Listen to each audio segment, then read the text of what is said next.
you went through this whole story for us for you to tell me that it didn't work. Yeah. Well, the biggest thing that I've learned is not every. I mean, you know this too. Yes. Not every deal is the smooth sailing. Is considering that it fell apart, you got $0 out of it. Yep.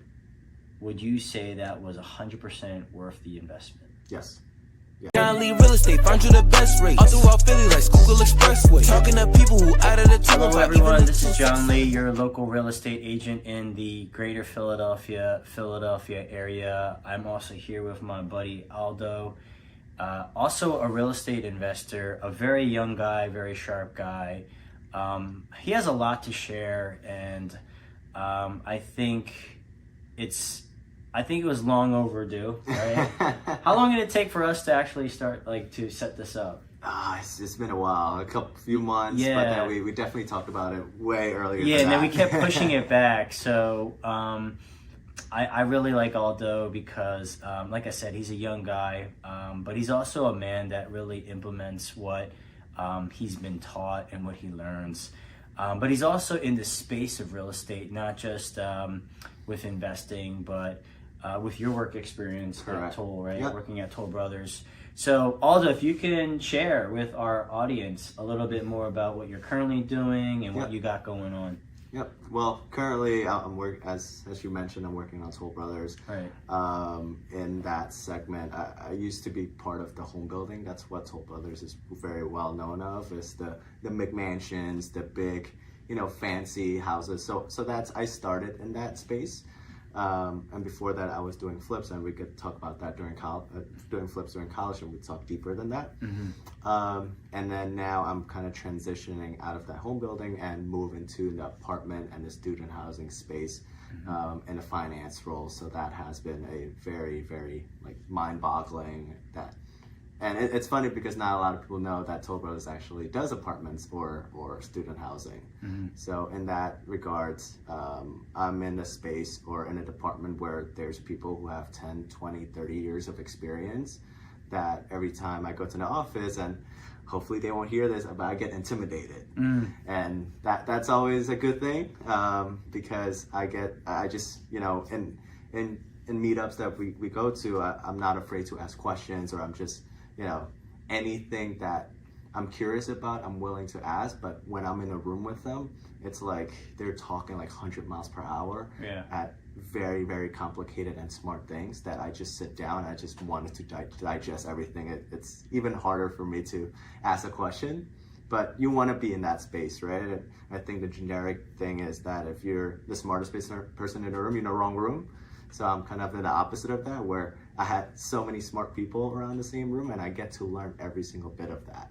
That's awesome. That's awesome. And did you always want to be in that space of real estate, or how did you get into Toll Brothers, and then from Toll Brothers into actual part of the investing part of it? Correct. Well, in Toll Brothers, I didn't know anyone, or I didn't have any network within Toll Brothers. I know that if you want to become in these companies or in these, Fortune 500 or bigger companies in general, you got to know someone, you got to network. So I didn't do any of that. Even before that, I started off doing flips in college. Okay. I did three flips during college, and you were in college, in school. During college. Oh, shit, that's crazy. During college.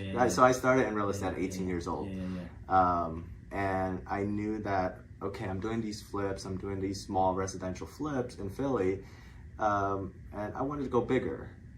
And I knew that with my resources, I wasn't able to go that big. I didn't know any people who had, I didn't know the accredited investors, I didn't know bigger brokers. I'm just a small fish in a big pond of real estate. So I was like, okay, I'm graduating college. I have experience in a space. I know this is what I wanted to do. So let's just look at what companies out there are looking for a job, or looking for an employee for a job. And Toll Brothers was one of them. They actually had a site called North Bank in Philadelphia. It's actually the first Philadelphia site since forever. I know they started in Philadelphia, but it's been a while since they've been in the downtown center city area. So I was like, okay, there's one there, so it's convenient for me because I'm in Philly, and then two, I get to network and also be part of the construction and the project management process of that section.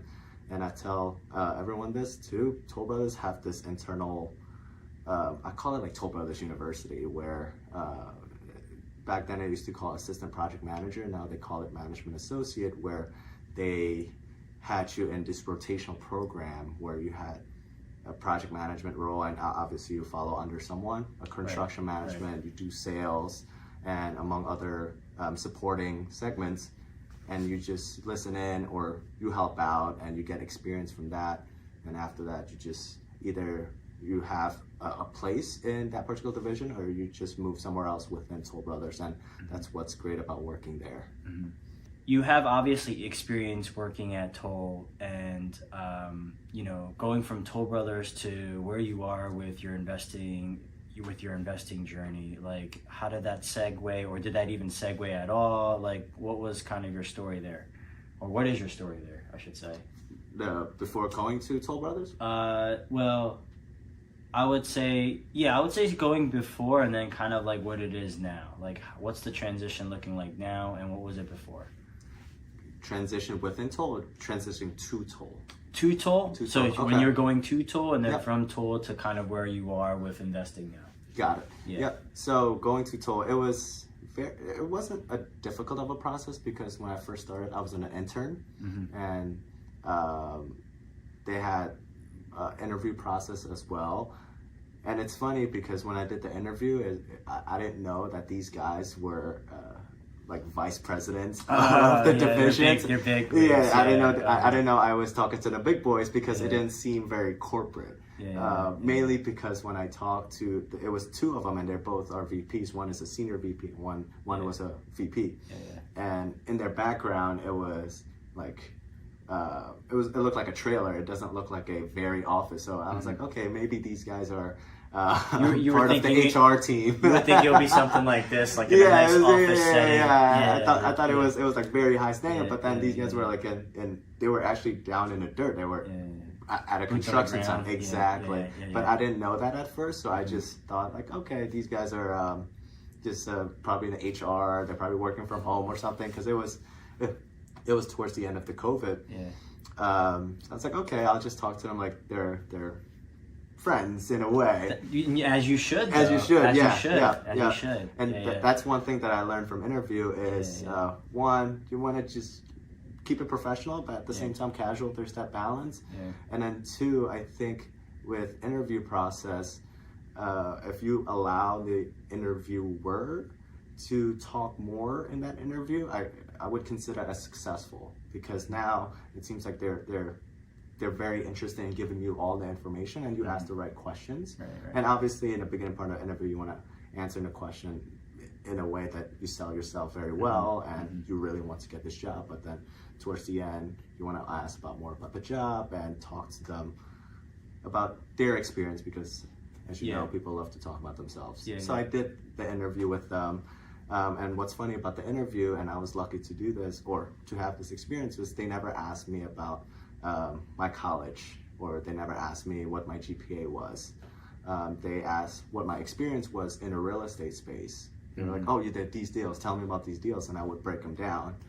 And I think that what set me different than all the other people that sign up for that internship, because it's majority of them are college students, right? The ones that sign up for these internships. And I tell all my friends who are either in college or graduating college, it's like, you want to try out different things during college. You don't want to just stick into, college is fun and all, but you want to, the crazy thing about kids now in college is that they get so socially pressured into doing certain things, maybe from parents, maybe from their environments, and eventually they don't want to do that after, whether because they already chose that major and they don't want to restart all over again, or they found out about the job related to that major and they're like, I hate this, I don't want to do this. Then you just wasted 4 years of your life going to college, and then now you're doing a whole different thing. But everybody's situation is different. For sure. But for me, what I enjoy about that is like, I already have that experience, and that's already been an interest of those senior VP and a VP that was there. So after the interview, I got a call a few weeks later. It's like, hey, you're in.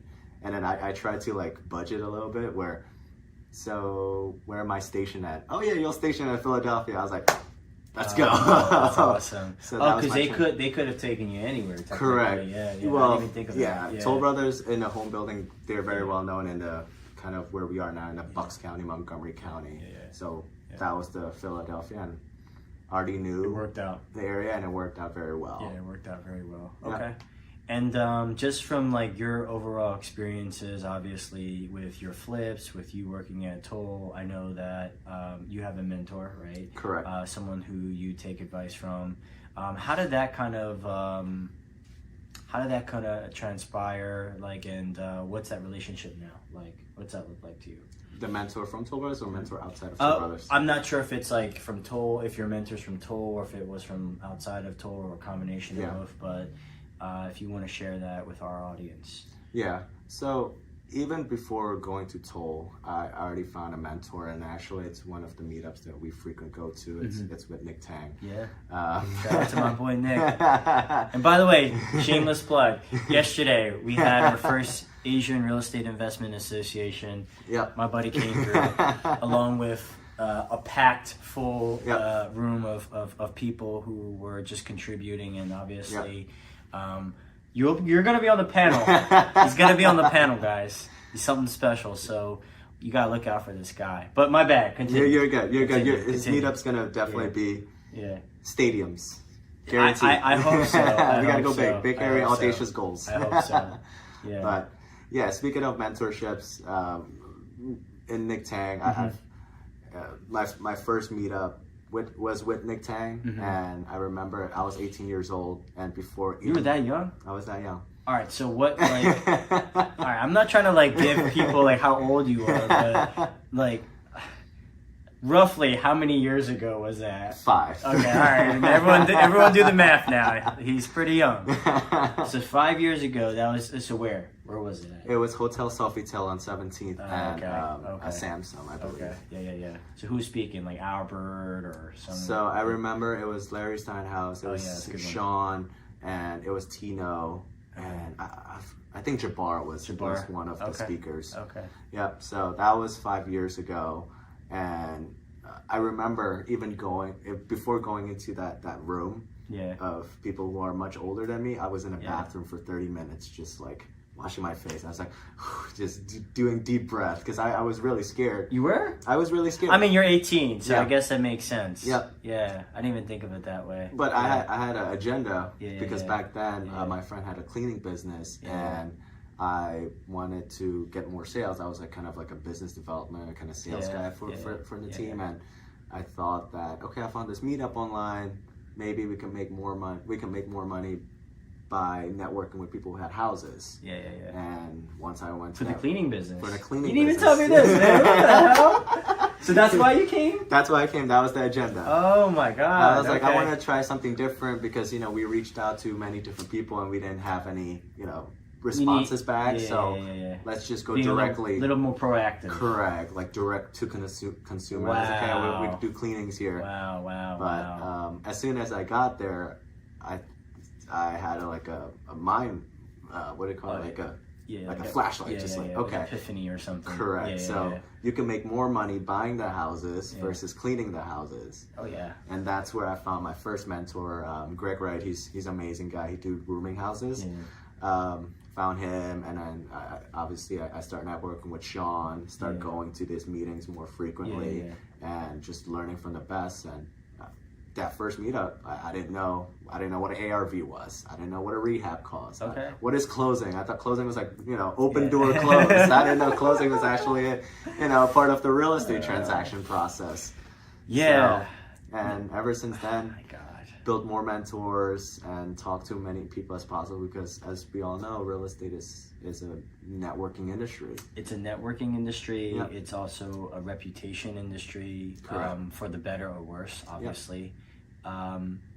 I mean, my first experience with the same networking group, Nick's networking group, I had to actually travel to North Jersey Oh, wow. Okay. I mean, he always had events in Philly. Yep. But I didn't know of it. Right. I only saw the ones that he posted for Jersey. So I was like, man, I'm just going to bite the bullet and just drive all the way to Jersey. And the membership is cheap. How much is it? Like, it's $100 per year. Yeah, it's $100 per year, but I thought it was like $500 or something. Oh, wow. It was something like weird. It was like if you buy some, maybe it was 180. For whatever I thought the full membership was the price for one ticket.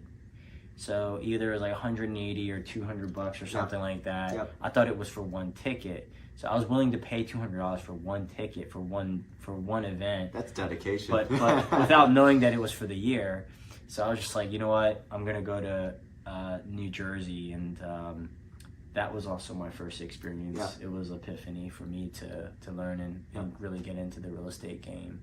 So just like you, we've learned so much, and obviously that's what we're trying to grow. Yep. You know, within the Asian Real Estate Investment Association as well, and just having you involved in that was like a huge thing. So thank you.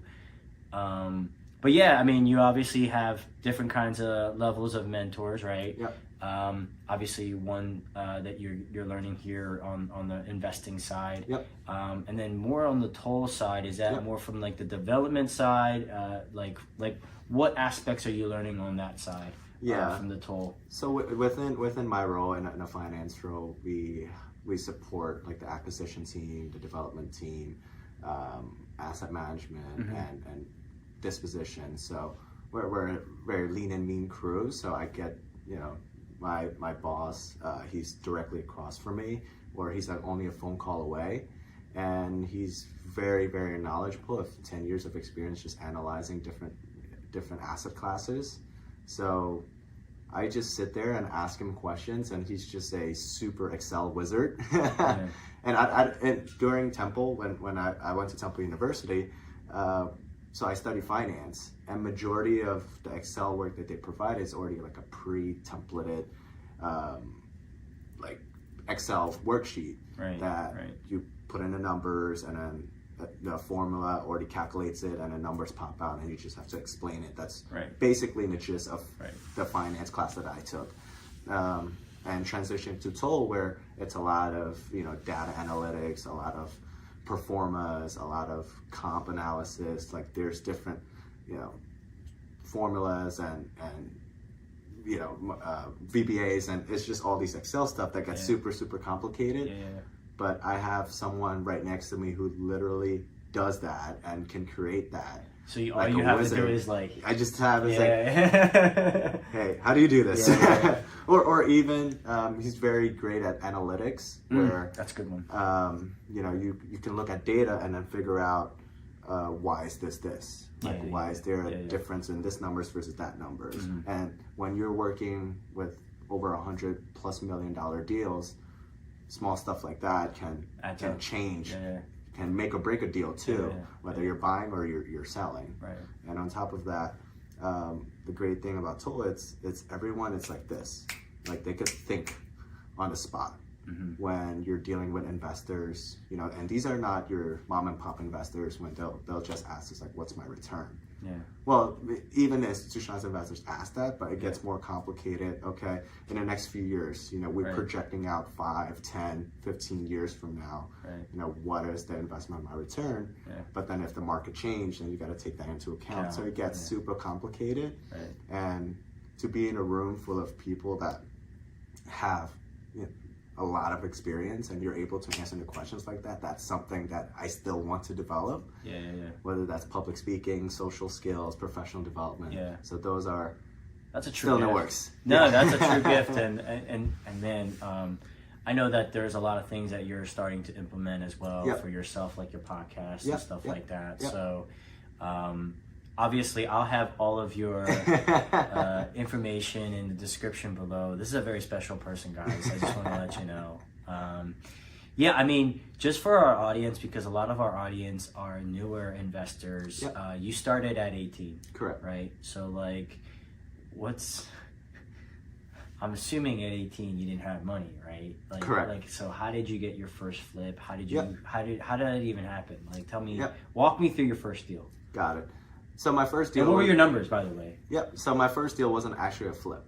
Okay. It was a wholesale deal. That's okay. Let's run through that. Let's run through that. And how did you get it? Like, Yep. how did you walk me through the numbers and everything? Go ahead. So after I found my mentor at that first meetup that I went to, we sat down and I told him, I was like, okay, I was doing these things. I was like doing stocks. I was investing in Amazon FBA when it was very popular back then. Oh, wow. Or drop shipping. Okay, you like, drop shipped? Okay. I had already had the entrepreneurial spirit back then. Yeah, you were trying to do a cleaning business, for God's correct, sake. So, yeah, correct. okay, So I had all these things. And yeah. I remember when we met at that West Philly cafe and my mentor was like, what are you doing all this stuff? It's like, you're literally like doing so many things that you can't focus on one thing and be good at it. That's so true. So that was like another light bulb. It's like, okay, so what do you want me to do? It's like, I'm doing real estate. Just, I need help with this, and that. And that's one thing that I tell people all the time of finding the mentors is like, what value can you give to that person? Not necessarily if you want to reach out and say, hey, can I be your mentee? Or can you be my mentor? So it's tough. And I knew that time. I actually didn't know how to find mentors at the time. I just knew that he needed help and I'm willing to help him. And he wanted to get more, wanted to get more deals. Correct. Yeah. So I had the knowledge of continuing to do research and figuring out what softwares to use, and I tried them all, from door knocking, from cold calling. We were using Mojo, and as an 18-year-old, and that's smart for you to even get Correct. to Mojo. So for our listeners, Mojo is a dialer. Yep. And it automatically dials. I don't know, you had a triple line dial or you had the single line dialer? No, we didn't have much money, so we had the single dialer. I had time, but I didn't have money, so we just used the single line dialer. Okay, but he had an auto dialer, which is awesome. But yeah, continue. So we had the dialer. It's such a brutal experience. Cold calling. You're sitting out there, and then you're trying to figure out what time of day people are available, or which zip codes to hit first, because data, once you get a list from multiple different sources, you gotta skip them right away, trace it, and then you call them, and then you do this follow-up. That's why Mojo is such a good CRM in a way. I know it's also a dialer. It's a dialer first and CRM second. But you could track which one you want to follow up with, which one answered, so you have those analytics. So we did that for a while. We cold call. We never done text message. We'd done direct mail, but that was too expensive. So we ended up just doing cold call and door knocking, because majority of his office was in West Philly, and then my target was already in West Philly. So you were hitting that West Philly deals. Correct. Okay. So we would look up a particular house, whether that's owner occupied, that looks kind of run down, or maybe it's investments. We would look it up on the city website and see if we could contact the owner and they're willing to sell. So we did that, and then we got a house under contract, and that was also a crazy experience too, because it was tenants in common. And for your listeners, tenants in common is usually you have multiple people under the same deed, and that's usually because they inherit that particular house from either parents or somebody else within their family.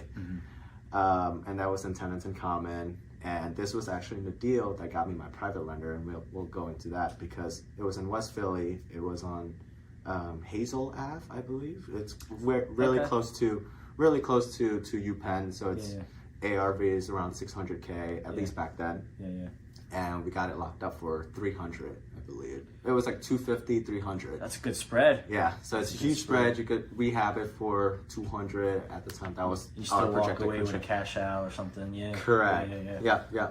So that was my first year that I locked up.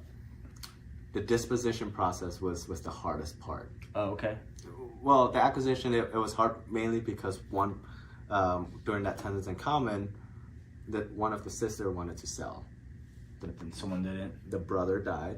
Okay. And then one of the sister had beef with the other sister. Oh God. And they were like, "Oh, I don't want to sell because I don't like her and I don't want her to get our money." So we were, it was constantly back and forth for a few months. Okay. But then we did get it under contract, even though the other sister don't want to go through, and I was in court a few times without any lawyer. So And you handled that all yourself. Wow. there was this other guy that kind of who's older, but he didn't really do much other than being there. Yeah. But majority of the time, like writing, court documents or You just tell standing them in to front of sign judge. here. Yeah, And it's you supplied. yeah, it was papers. like I was the power of attorney, something like that, even though I wasn't an attorney. So it was just like a lot of cookie cutters and things that I did not know that would exist in a wholesale deal. Oh God, yeah. And then it still wasn't taken care of. And then even when we still had that going, we were like, we got to get a buyer set up. Yep. So in case if that goes through, we usually have 30 days. I think that was in our contract to Find an end buyer. correct Right. find an end buyer. So we don't want to waste any time. So Okay. while that was in the works, we were trying to find buyers, and that was in Nick Tang's event. They used. You I think they you still pitched do. it? Correct. It was You a deal pitched night. it? Oh my It gosh. was- Dude, he's a product of this event. Okay, yeah, okay. So we had a deal night. I remember. And you pitched it. Yeah. Oh, I wow. pitched it. I was really scared. My mentor Greg, he was there. Yeah. But he was only like on the support side. He was like, "You'll do great. You'll be fine." And that was when I didn't know anything about public speaking. Yeah. And I'm speaking out like hundreds of thousands of dollars of a deal, like and I was shaking. It was traumatizing because it was going back to my first meetup where I was in the bathroom for 30 minutes, and this is also the You same doing it thing. again. Yeah. So Yeah. I Wow. pitched a deal, and it was a really good deal. A lot of people were giving me cards and wanted coffee. And the scariest part about doing a deal night, to be honest, was the panel. That was Oh, for them to tell you Yeah. whether or not it was Yeah. a good deal. Yeah, Yeah. I do know that they do that. So Yeah, what? So let me, Yeah. I don't want to interrupt, but so at the deal night, there's people on the panel that they'll either roast your deal. Well, they're not going to roast it, but they'll say that it might not work, or the Yep. numbers are inflated, or they'll say it's a good deal, or they'll give you kind of a combination of just general feedback. So continue. Yeah. Yeah. And I remember one of the panel was Larry Steinhaus, and you know Larry. Yeah, he's a little crude sometimes. Yeah. Yeah. He was like he's a great guy. He's definitely knows his numbers. He knows his market. And he's not afraid to say if you're wrong. Oh, yeah. So he was like the most intimidating panel that in my opinion. Yeah. So as soon as he said, "Oh yeah, this numbers is right, and you're pretty much correct on the ARV of 600, and that's on a kind of like conservative side." So I was pretty happy, but then I ended up we ended up not being able to do the deal because the house went into sheriff sale. Oh, Yeah. oh, So we wow. tried to help it out. Oh, wow. So that was the first wholesale deal. And the second wholesale deal was we did a cold call, and it was typical wholesale. We did a cold call. The guy wanted to sell. We already one of my network had a buyer already, and then we just closed on that. So that was smooth sailing. Okay. The only issue was like there was a squatter. Okay. And what were the numbers on that one? I don't really remember the like how much we got it, how much. Just roughly, like what? I remember the what you got margins it. was Yeah. 20 grand. That was a Okay. 20 grand wholesale deal. Okay. That was split into 3 people. Okay. And when That's split 3 ways. that's for split you? 3 ways Okay. because my mentor had help on it. Yeah. And then there's this one of the guys that I was working with. Yeah. He knew the buyer because it was in West Philly, Okay. and then I locked up the deal from the acquisition side. Okay. So we just split it 3 ways. Okay. Awesome. So that was my first wholesale deal. Dude, man, I thought you were Successful. gonna. I thought the first one it was gonna end up like being a good story. No, and then no, I was like, not- what the fuck? You went through this whole this whole story for us for you to tell me that it didn't work. Yeah. Well, Yeah. the biggest thing that I've learned is not every. I mean, you know this too. Yes. Not every deal Yes. is the smooth sailing. It's not what you see on the TV or the influencer of like, oh, I locked up this wholesale deal. I did cold call, and then I did the contracts, and then I sold it to this guy because I knew his network. It's not always smooth sailing. It's not always sunshine and rainbows. Yeah. There's always little things that you might not find on bigger pockets. Right. That you have to go locally, you have to ask the investors, you have to ask, it's just, So would you? that's why I decided to share it. No, I know, and I wasn't trying to like. Yeah, you're good. I was just trying to actually be comical about it. So would you say, like, considering on your first deal, Yep. considering that it fell apart, you got $0 out of it. Yep. Would you say that was 100% worth the investment? Yes. Yes. And to our audience, why do you think so?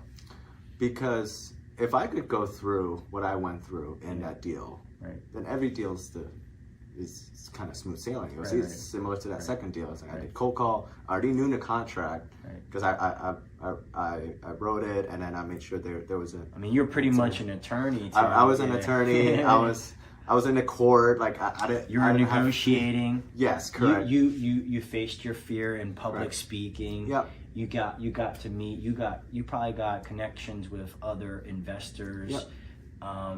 I don't know at what point where you and I met, but obviously it allowed us to be, Yep. networked and, Yep. and be together, right? Yep. So there was like a lot of benefits that came out of benefits it. there that Yep. I agree. From networking, from understanding the policies of, Right. the real estate transactions and just real estate law in general. Mhm. And this is not something that you just learn at school. Or, Absolutely.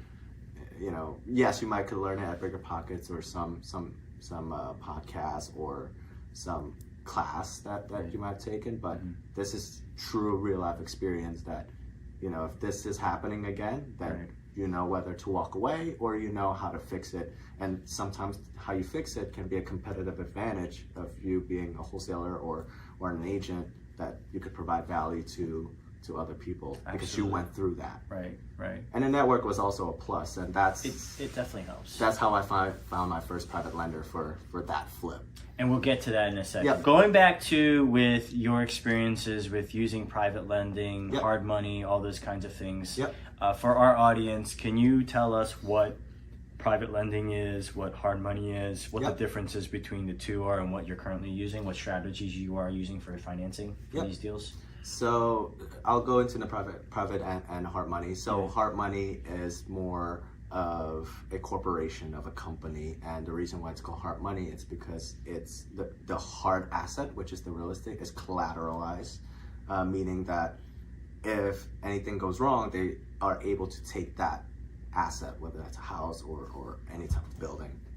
And usually they have a procedure because they also have investors who they borrow the money from, and they have certain criterias and risk tolerance, and it's usually based on your experience, based on your credit score, but it's usually not that big. It's more about like, does the deal make sense? Are the numbers under assumptions make sense? And usually it's also relationship too. So that's hard money.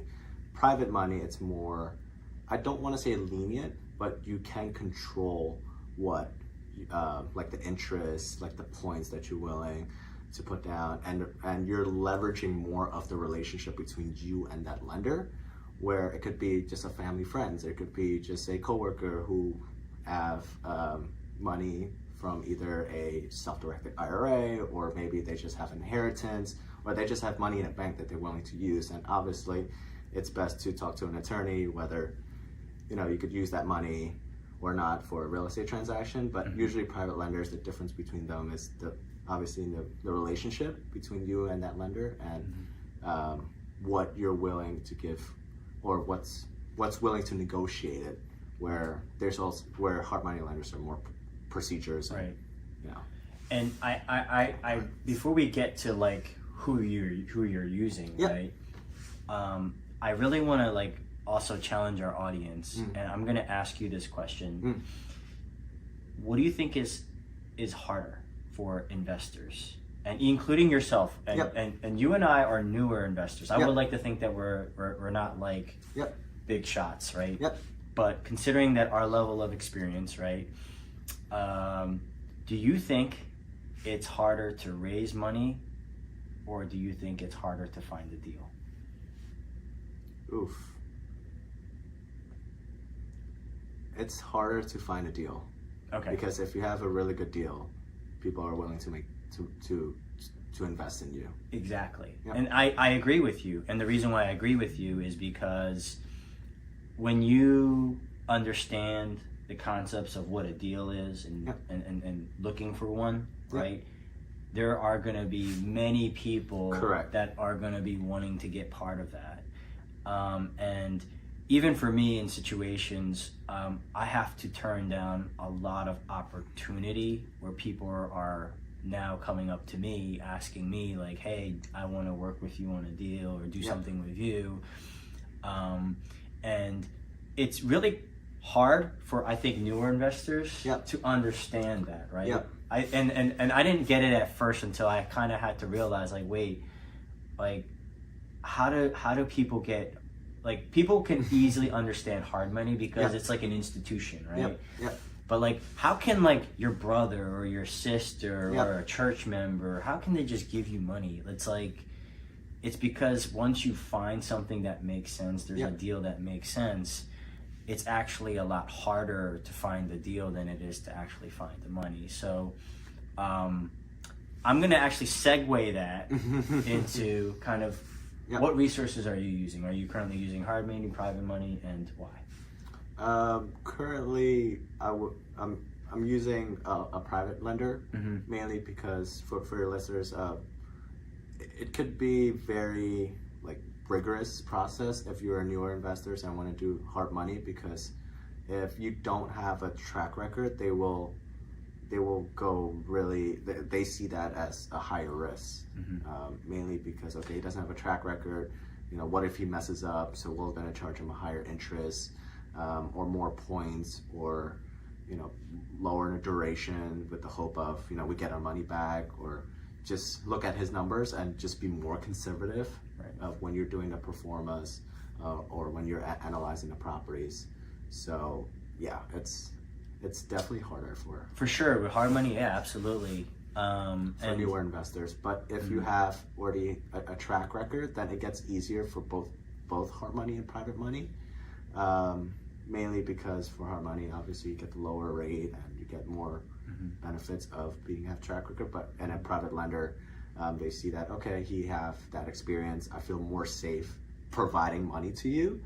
But yeah, it's, if you're a newer investor, private money is usually the better way, in my opinion. Private money is normally the better way to go, but it's also, for newer investors, the harder thing to grasp as far as initially wanting to do, because I don't think that they're entirely confident in their numbers. Like, so for example, when you started wholesaling your first deal, you kind of knew that it was a good deal, but you weren't entirely confident that it was a good deal, right? Correct. Yeah. So in that aspect, I think that's why, you know, there needs to be a level of confidence that you have in your numbers. And then also, the speed of how quickly you get it done is extremely important, because I think you mentioned with what Toll Brothers they do is they're so good at that mental math. Correct. They can like quickly figure out if something makes sense or if it doesn't. Yeah. And that's not just Toll, man. Like you and I have to make a decision pretty quickly if we want to buy something. Or in some cases, if we have inventory, if we have to decide to sell something as well. So, and you know, for new investors, if you don't know your numbers to the T, is that really your deal, right? Like I knew from in my first flip, I could tell you like how much it costs, how much the rehab, how much we over budget by, and how much we sold it for. I mean, those are just 4 numbers technically. That's easy to remember, and all you have to do is, once you know those numbers and you could break it down and answer the right question, just think of yourself from the investor standpoint. It's like, if I'm trying to give you $100,000 and you're like, I think the number is gonna be around this range. It's like, so am I giving you $100,000 or not? You just have to think it from the investor standpoint. If you're willing to invest some money into this investor or this flipper or an asset class or something, right? It's like, how confident is this person? Do I like this person? Is he or she gonna get the deal done and complete and get my money back? Right. So once you switch sides and understand what the investors might probably think, then you just gotta be able to answer those questions and just be accountable in general. Yeah, I 100% agree with you. And there's a lot of things that we can learn from a lot of other people. I think experience obviously comes a long way, regardless of how big or small the deal is. Yep. And you know, there's obviously like people like Grant Cardone, for example. Yep. Like again, some people like him, some people don't for whatever reason, and you know, he likes to preach on buying like multifamily, Yep. like huge commercial like Yep. deals that are like 20 plus units or probably even more. I don't even know, but it's like how does someone who just start, like, how do you get like 20 units right away? Like I mean I'm sure there's people who are, but to get that level of confidence to even just immediately start off at 20 is a lot harder than maybe just going into one and then one from 2 to 2 to 4, 4 to 8, 8 to 16, 16 to 32. You know what I mean? So, but that's more of a repetition, right? Right. If you think about it, most developers, whether that's a partnership or is it a self-managed like a development company, and in developments in general, you're not going to be sustainable if you don't do deals. And if you and how do you get those deals? By continually analyzing and underwriting deals. Same thing with investors, same thing with people who doesn't work that 9 to 5, who are full entrepreneur in real estate. It's like you're constantly doing those deals. You're putting those repetition in. You constantly asking about the construction costs. You constantly look at the sales price and looking at different deals and put it into your CRM and making sure that, okay, they lower the price here, maybe we can negotiate that way or put out offers. Right. So I think for newer investors, constantly putting that repetition. And once you know the numbers, once you start understanding the market even better, it's just easier because you're just preaching what you already know. And if you could talk about that to another investor, they'll definitely be more inclined into investing money towards you. Even when I didn't have money, I would and even when I wasn't a real estate agent, okay, when I didn't have money and I wasn't a real estate agent, I didn't have access to the MLS. I still went on all the resources that I had. So Zillow, Redfin, Trulia, you know, all those websites. I still scoured through the web and I did like mental math. I was like, all right, I think the rehab's gonna cost this. You know, these neighbors on these houses. You can still find some information on Zillow on what some of the neighboring houses have sold for, and you can do your best. Now, obviously, it's best to do and use a real estate agent or have access to the MLS, but you just use what resources you have, and actually going through that exercise, it builds muscles. So it was a good thing. And talk about more about resources. There's so many templates out there about how to analyze deals, whether you're doing a 20 unit or maybe a flip, you know, a single family flip.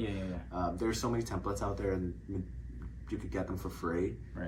I knew that when I first started, I didn't have any money, or I had my mentor backing me up, but I didn't want to use, I want to use his knowledge, but not necessarily his money, because I want to just do it myself in a way, so I could just learn that way.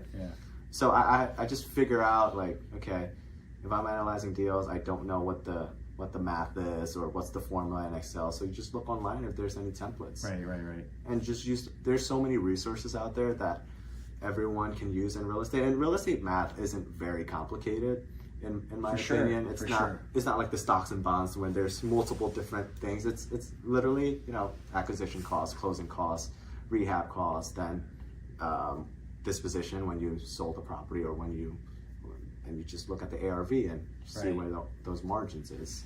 And I can definitely agree with you. And if it's not online, you can get linked in with other networks of people who are more than willing to share with you. So I can be the first person to say that when I was doing new construction in Roxborough and I was looking at these new construction houses, I was like, Aldo,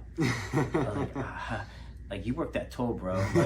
Like, do you know how to pull these numbers from new constructions? And he had like a pretty good spreadsheet. He was willing to share it with me, and it really helped me kind of like look at some of the numbers from a different perspective. Because normally for me, I ran a lot of deals off of just like medium to light rehabs, and I've done like a full gut, like a 4-unit building, but I never did something that was ground up. And having someone in the community that is just willing to share that information is just so important. Obviously, thank you for that, by the way. This kid's brilliant, by the way, guys. So it can be found. So there if it's not online resources, obviously through connections with people and being connected within a good community. Yep. Network is such a huge thing. Yeah. So and obviously he's a testament to that. But yeah, I mean, we'll kind of wrap things up. Aldo, was there anything else that you wanted to share to our audience? With any parting words, any words of wisdom, anything that you would want to share with our folks here? Yeah, two things. One is network, and I think that has been a subject in this entire podcast. I don't want to, I want to stress it enough to people who are starting in real estate, as intimidating as it is, to go to your local meetup, to your local REIA, or just anywhere in general. Constantly network, because you don't know who you're going to meet, whether that person have $1 million in a bank account or that person have a deal. One thing that I want to talk about what networking is constantly follow up, because I've noticed within the real estate industry of networking, there's always a transactional relationship where it's like, if he has a deal, then I just want to deal with them, and then eventually pass on, move on in a relationship. I've noticed that over the past year or so that was my intention, and I think, and within the communities of younger crowds, they tend to have that mindset too. It's like, oh, I just want to reach out to this real estate agent because he's doing these deals. Treat people like how you want to be treated. Treat them as a human being, not just what their occupation is. And I think once you build those relationships over the years, and that's most of developers are doing that already. You just build relationships over the years, and treat people how you want to be treated. So networking is one, and two is execution. Oh, I like that one.